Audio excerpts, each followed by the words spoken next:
बता दें कि उत्तर प्रदेश के चुनाव 2027 के लिए अभी से केंद्रीय मंत्री चिराग पासवान ने अपने विधायकों और सांसदों की फील्डिंग लगानी शुरू कर दी है और 2027 के उत्तर प्रदेश के विधानसभा चुनाव से पहले ही केंद्रीय मंत्री चिराग पासवान काफी ज्यादा एक्टिव दिखाई दे रहे हैं। नमस्कार, मैं हूं संजीव सिंह और आप देख रहे हैं आप तक न्यूज।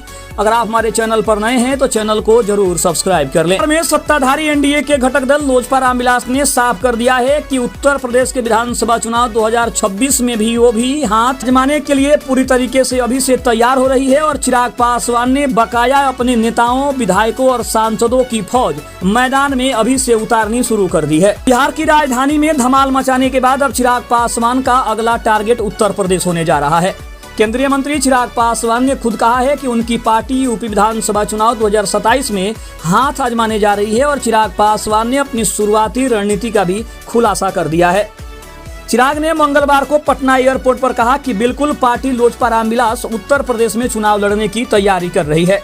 हमारे प्रभारी जो कि बिहार के भी प्रभारी हैं अरुण भारती, वो निरंतरता में संगठन को मजबूत करने का कार्य कर रहे हैं। बिहार से हमारे सारे विधायक, नेता, सांसद अलग अलग जिलों में जाकर संगठन को मजबूती देने का काम कर रहे हैं। चिराग पासवान ने यह भी माना कि अभी उनकी पार्टी लोक जनशक्ति पार्टी रामविलास उत्तर प्रदेश चुनाव 2027 को लेकर शुरुआती दौर में काम कर रही है। चिराग पासवान के मुताबिक अभी तक शुरुआत जो है वो हमारी अभी शुरुआत हुई है और मुझे लगता है कुछ समय बीतेगा, धीरे धीरे हमारे भी कार्यक्रम वहां पर लगने शुरू होंगे।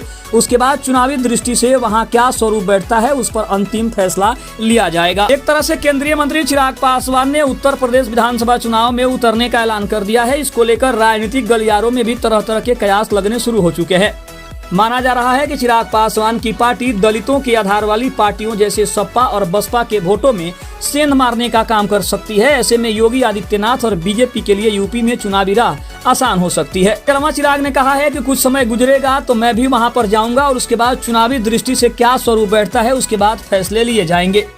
इससे पहले 2022 के उत्तर प्रदेश विधानसभा चुनाव में एनडीए की बिहार सरकार में मंत्री रहते हुए वीआईपी चीफ मुकेश सहनी ने जंग का बिगुल फूंका था। वो सीएम योगी आदित्यनाथ तक को चुनौती देते नजर आए थे।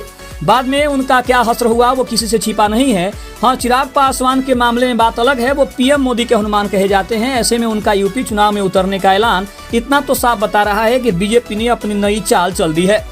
यानी देखा जाए तो सपा और बसपा यानी कि देखा जाए तो मायावती और अखिलेश यादव दोनों की पार्टी को पूरी तरीके से ध्वस्त करने की बीजेपी की रणनीति साफ नजर आ रही है। क्योंकि चिराग पासवान के अकेले चुनाव लड़ने का मतलब यही है कि जहां जहां चिराग पासवान चुनाव लड़ेंगे वहां पे जो दलितों की संख्या है वो कहीं ना कहीं बीएसपी यानी कि मायावती की पार्टी को सबसे बड़ा नुकसान पहुंचाएगी और जितने वोट चिराग पासवान अपने पाले में करने में कामयाब होंगे उतना ही इसका फायदा सीधे तौर पर बीजेपी को हो सकता है। ऐसी बड़ी खबर है। दूसरी तरफ चिराग ने स्पष्ट कर दिया है कि उनकी पार्टी पूरी तरीके से उत्तर प्रदेश चुनाव में उतरने को तैयार है और रणनीतियां अभी से बननी शुरू हो गई है। रणनीतियों के बाद वो भी कहीं ना कहीं उत्तर प्रदेश में कहां उनको रैली करना है, कहां सभाएं करनी है, इसके बारे में पार्टी विस्तार से चर्चा करेगी और उसके बाद चिराग पासवान उत्तर प्रदेश की धरती पर उतरने को तैयार होंगे। खबर अच्छी लगे तो चैनल को जरूर सब्सक्राइब करिएगा। तब तक के लिए धन्यवाद। जय हिंद, जय भारत।